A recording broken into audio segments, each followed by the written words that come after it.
नमस्कार। आत्मज्ञान ज्योतिष चैनल पर आप सभी का स्वागत है।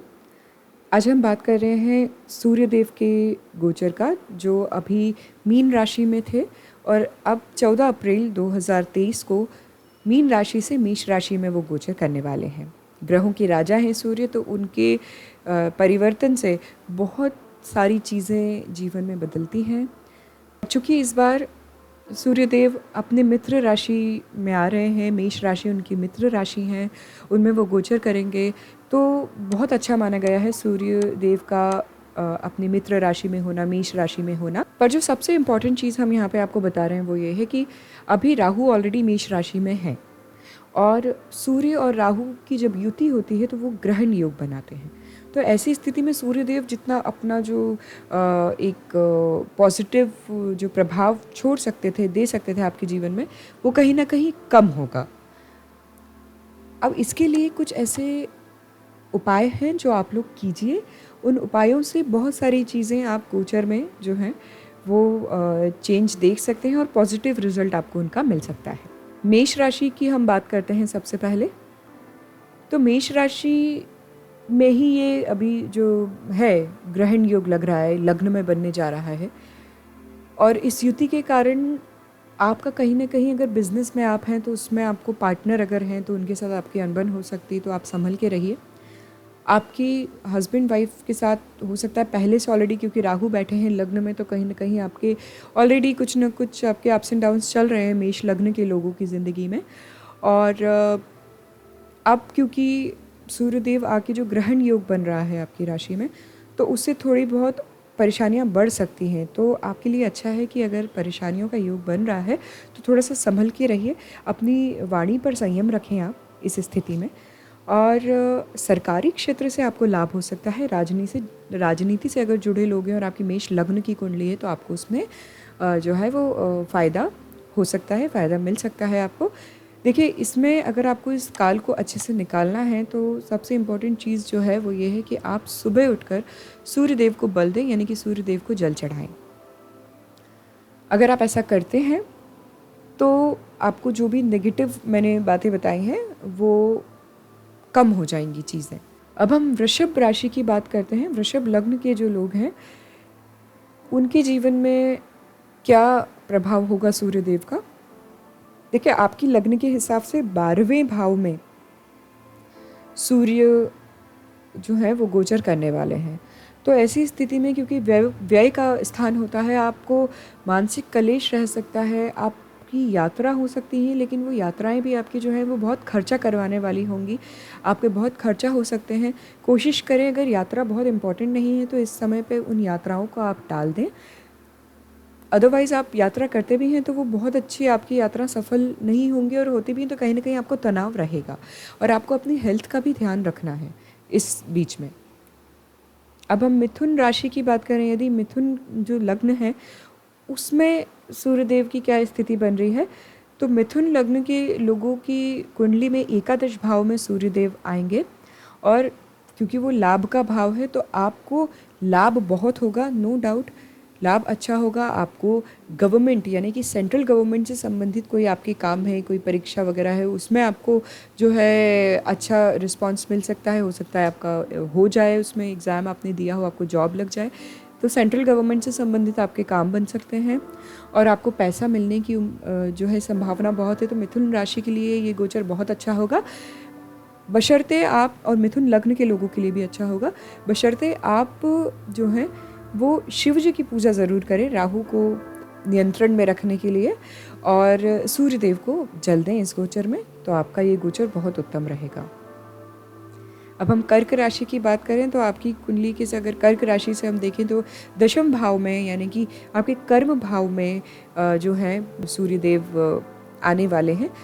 तो आप कहीं जॉब कर रहे हैं तो जॉब में हो सकता है आपको बाहर जाने का मौका मिले, है ना, लेकिन आप अपने हेल्थ का ध्यान रखें और आपको काम पर ध्यान देना है। आपका मन थोड़ा भटक सकता है क्योंकि राहु बैठे हैं साथ में, तो कहीं न कहीं आप अपने काम में आप लेज़ी हो सकते हैं, तो आपको उन चीज़ों पे ध्यान रखना है। आपको अपने काम पर फ़ोकस रखना है, तो आपको जो है पूरा फल प्राप्त होगा। यदि आपने आलसी किया तो आपको नुकसान भी हो सकते हैं, बॉस के साथ आपके संबंध बिगड़ सकते हैं। तो आपको ऐसा कुछ भी नहीं करना है। इस समय को अच्छा रखने के लिए आप सुबह उठकर सूर्य देव को जल दें, भगवान शिव की पूजा करते रहें, तो आपका ये जो गोचर है वो अच्छा रहेगा। सिंह राशि की अगर हम बात करें तो आपके नवम भाव में ये गोचर होने वाला है, 9th हाउस में होने वाला है। तो ऐसी स्थिति में आप धार्मिक कार्यों में बहुत ज़्यादा रहेंगे, जैसे कि आप धार्मिक यात्राएं कर सकते हैं, घर में जो है वो कुछ पूजा पाठ करवा सकते हैं, आपके घर में मंगल कार्य हो सकते हैं, या किसी कार्यक्रम में किसी मांगलिक कार्यक्रम में आप भाग ले सकते हैं।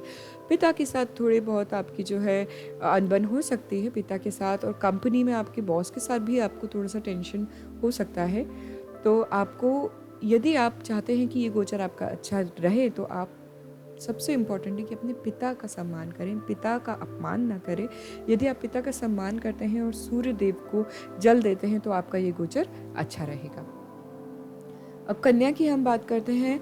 आपके जो है वो अष्टम भाव में ये गोचर होने जा रहा है, तो इस समय ससुराल पक्ष जो आपका है, क्योंकि वो ससुराल का घर होता है अष्टम भाव, वहाँ ऑलरेडी राहु बैठे हुए हैं, सूर्य भी बैठेंगे, ग्रहण योग लग रहा है, यानी कि आपकी कहीं ना कहीं ससुराल पक्ष से जो है आपके झगड़े और मनमुटाव होने की पूरी संभावना है। आपका हेल्थ खराब हो सकता है, हेल्थ का आप बिल्कुल ध्यान रखें, अष्टम भाव है। मानसिक कलेश आपको हो सकता है, आप किसी को उधार ना दें, है ना, और तबीयत आपकी खराब होने की चांसेस पूरे हैं, तो अपना ध्यान रखें। सुबह योग प्राणायाम करके आप सूर्य देव को जल ज़रूर चढ़ाएं। यदि आप ऐसा करते हैं तो बहुत हद तक आप इस काल को अच्छे से निकाल देंगे।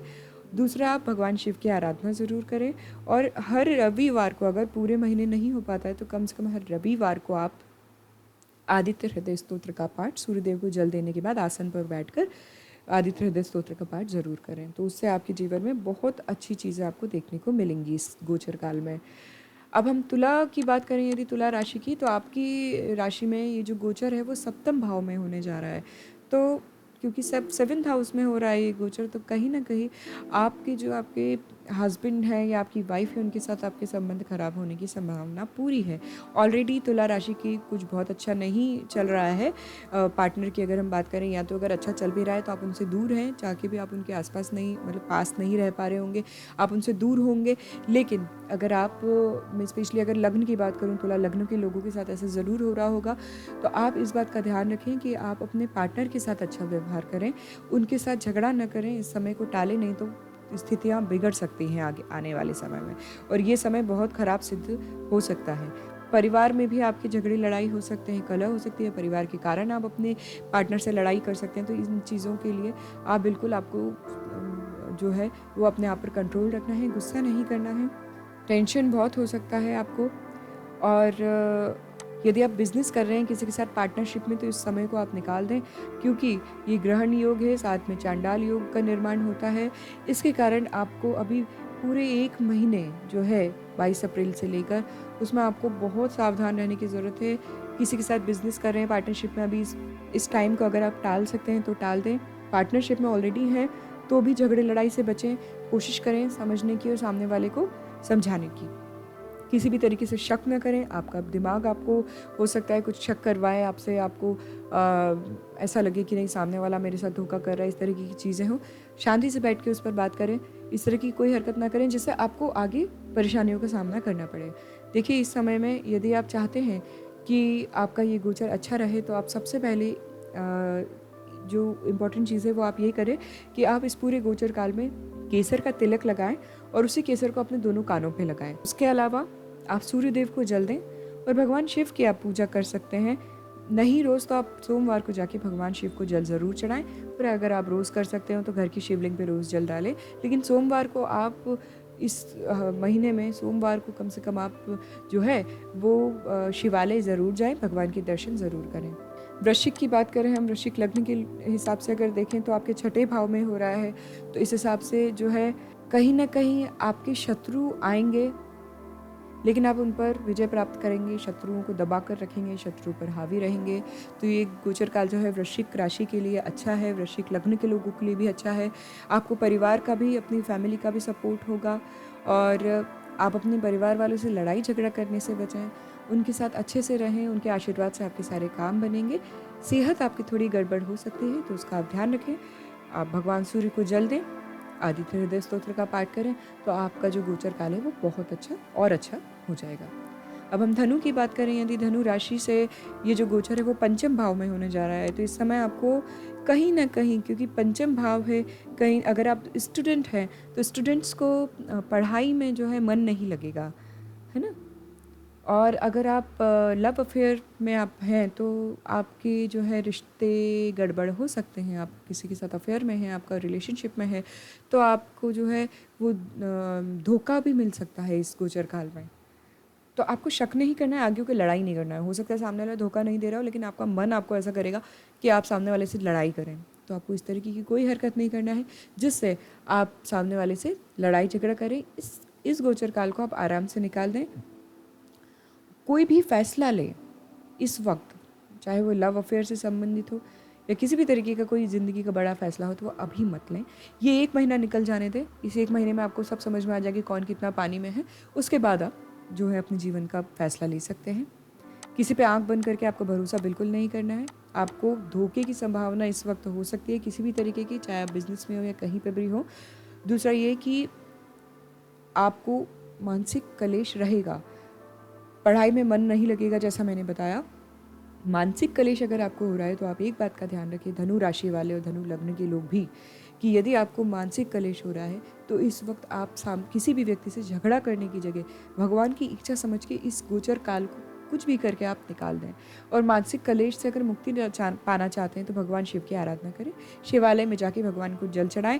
कोई भी तकलीफ है आप उधर जाके भगवान को बोल दें ये तकलीफ से आप निकालो, क्योंकि मैं अब किसी से ना लड़ूंगी ना कुछ बोलूँगी, क्योंकि अगर आपने कुछ बोला या लड़ाई करी तो बात और ख़राब हो सकती है। अब मकर की हम बात करें तो मकर राशि से जो ये गोचर है वो चतुर्थ भाव में होने जा रहा है। और इसके कारण देखिए, चतुर्थ भाव है, सुख का भाव है, तो कहीं ना कहीं आपको जो है वो सुख में, घर पारिवारिक सुख में आपको कमी का अनुभव होगा।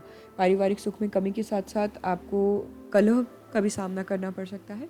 आपकी माँ का ध्यान आपको रखना होगा, आपकी माता की तबीयत का ध्यान रखें, माता से झगड़ा लड़ाई ना करें। उनसे संबंधित कुछ तनाव आपको हो सकते हैं, या तो आप उनसे दूर रहेंगे या आपको कुछ तनाव का सामना करना पड़ सकता है। आप अगर बिज़नेस करते हैं उसमें भी आपको टेंशन हो सकता है। और कुछ लोग जो हैं जैसे आप किसी को उधार वगैरह देते हैं तो इसमें आप अभी सतर्क रहें, किसी को उधार ना दें। भगवान शिव की आराधना करें। जितना आप आध्यात्मिक तौर पे भगवान से जुड़ेंगे उतना ही आपके मन का जो अशांति है और जो आपकी तकलीफ़ें हैं वो अपने आप धीरे धीरे कम होंगी। भगवान सूर्य नारायण को आप जल प्रदान करें और उनसे बोलें कि, क्योंकि सूर्यदेव सुख के घर में अगर बैठते हैं, मकर लग्न के हिसाब से हम देखें तो चौथे घर में जो आपका गोचर हो रहा है तो वो सुख को जो है वो आपके जला देते हैं। तो इस कारण से आप इस चीज़ का ध्यान रखें। भगवान शिव की आराधना करें, सूर्यदेव की आराधना करें। हर रविवार को आप आदित्य हृदय स्तोत्र का पाठ करें। अब कुंभ राशि की अगर हम बात करें तो देखिए, आपकी कुंभ राशि से अगर हम देखें, कुंभ लग्न से हम देखते हैं तो जो है आपकी राशि से ये गोचर तीसरे यानी कि पराक्रम भाव में होने वाला है। ऐसे समय में अच्छा रहेंगे देखा जाए तो, क्योंकि तीसरे घर में जब वो आएंगे, अपने मित्र की राशि होगी, हालांकि राहु बैठे हैं साथ में, फिर भी कहीं ना कहीं आपके साहस में वृद्धि होगी। धार्मिक यात्रा आप कर सकते हैं, धर्म कर्म के कार्य आप कर सकते हैं, दान धर्म आप करें, उससे आपको बहुत फ़ायदा होगा, है ना। बस आपको किसी की लड़ाई झगड़े में नहीं पड़ना है, किसी के बीच में आपको हस्तक्षेप नहीं करना है।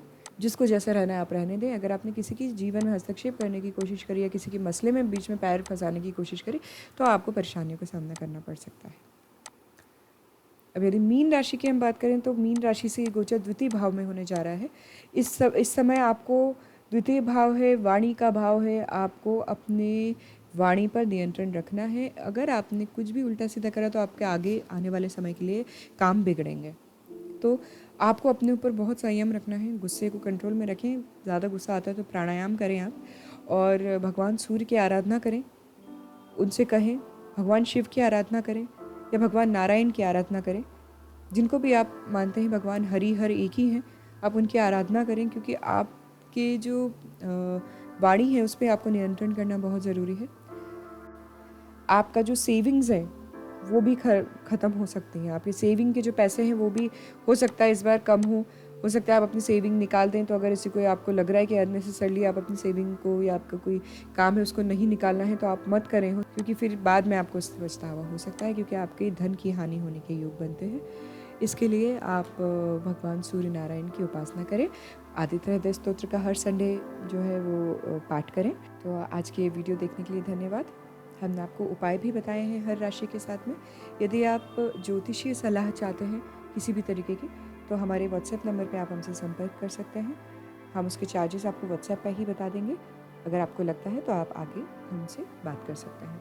ये वीडियो देखने के लिए धन्यवाद। जय श्री कृष्णा। ओम नमः शिवाय।